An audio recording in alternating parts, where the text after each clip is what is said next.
coming to you on WZBN Mercer Channel 25.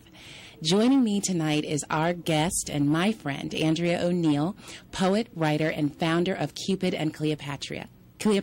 Welcome, Andrea. Thank you very much for having me. I'm very excited to be here. Well, we're excited to have you, and tell us about Cupid and Cleopatra. Sure. Cupid and Cleopatra is a website that I started while I was living abroad in London about a year or so ago. And it really came out of the impetus of having all of these friends of mine come up telling relationship stories, relationship hardships, sharing the really wonderful things happening in their lives. And I felt it was a great venue for me to put this all into a website, a blog, an interactive space where women could share their stories. I write a lot of interactive content myself, and I think it's a really fun and safe space to just kind of come and celebrate all of the ups and downs that relationships can bring. Well, absolutely. On a show like Woman to Woman, women are always interested in talking about relationships. So tell us about some of the content that's on Cupid and Cleopatra. Sure. It ranges from the funny to the serious. I have a new spot about bad first dates. So I'm always getting, I think every woman here and listening out in cyberspace has a bad first date story. So that's always something that's really interesting. I have some interesting topics about why women value themselves the way that they do, how we sometimes get ourselves into bad relationships and we don't even necessarily realize what we're doing when we first get into it, how we get ourselves out of it. I really try to concentrate on three pillars, and that's building the spiritual self and then the relationship partnership, because the relationship should be a partnership. And I think that's what everyone's looking for, and also the individual person within the relationship. So what comes first? I think it's the individual. Okay. You really have to be a strong individual to get into a great partnership and attract the type of relationship that you earn and deserve. Yeah, I have, just watching women and in conversations with women, I'm always so shocked about the decisions that we're making. We're settling so much in our relationships, sometimes just to be in a relationship. What are some of the things that you're hearing from bloggers on your website? Sure. There's one woman from Atlanta, Georgia, and as we know, it's a chocolate city, which also means that the stats are really high in terms of single women in the city, the number of ratio of women to men. I think it's something like, teens, like high teens to 1. And it's promoted a different kind of dynamic between men and women there. If you think about to our parents' generation or even older than that, there was a type of courtship involved. There was a little bit more of a soft interaction. Now women are buying the drinks. There's not so many free entry specials anymore for women because there's so many women in the clubs already that they're now trying to attract the men into the clubs.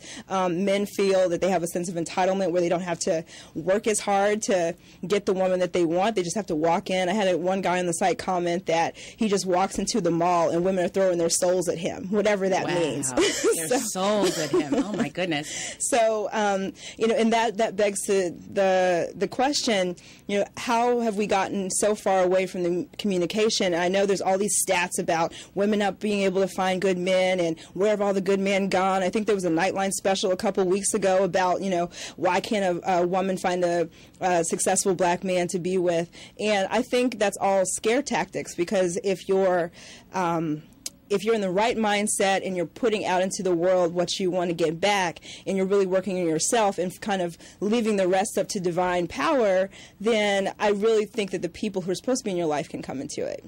Well, I certainly agree. There's a scripture that I love in Song of Solomon, actually, and it's the Shulamite woman. She says, "I'm black and I'm beautiful. Don't gaze at me because I'm dark."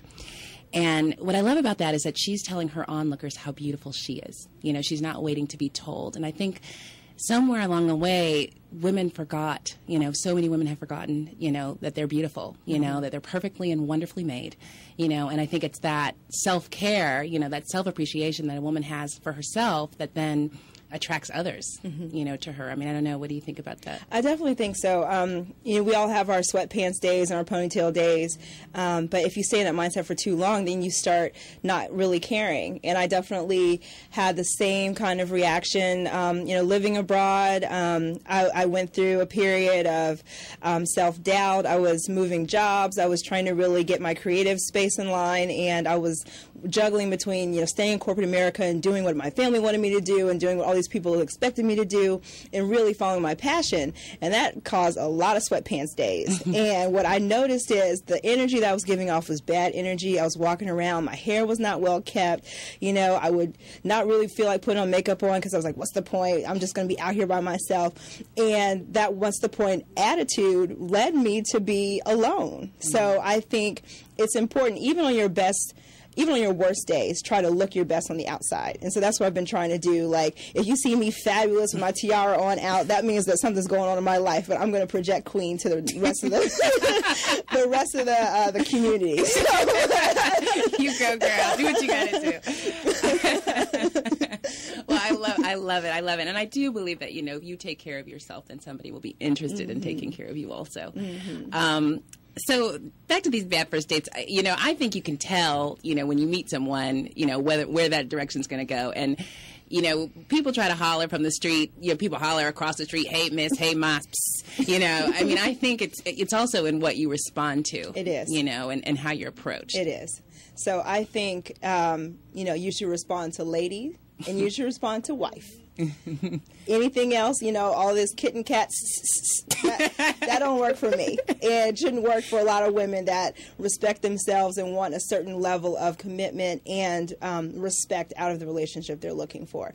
And, you know, from the guy's point of view, I know this is not a men bashing hour, so I'm not even going to say that. And there's a lot of good men out there that are waiting to be found and waiting for the right approach, and for women to step up and do what they have to do also. But I think, you know, men would not say pss, pss, pss, if there wasn't some of us out here responding to it. Absolutely. So there has to be a good balance, and I really think, you know, the let me holler at you days are over with for a lot of people because we just don't have time for it anymore, to be honest. Right. Please don't yell from across the street. If you yell back, that's a mess. That's a mess. One of the things I wanted to ask about in terms of finding, you know, what about the man? What about the man finding the woman? I mean, where's that philosophy I think it's still gone? there. Yeah. You know, for my own relationship, I'm happily in one right now. You know, he hollered at me. He courted me, and it was old school. And I wasn't used to that. And, you know, he was a nice guy. And that's one of the things I write about on my blog is the attraction that women have to bad boys and what that means for us in the long term. And I think every woman has a bad boy phase at some point. And some of us don't grow out of it quick enough to save ourselves from ourselves. And I know that I've gotten caught up in the trenches a couple of times, but thank you, I've had good friends to pull me out of there, even though I was willing to stay in with my, you know, my camouflage gear, my goggles, and I was in for the long haul in the trenches, but someone else had a better plan for me, so I'm thankful about that. Yes, we remember those days.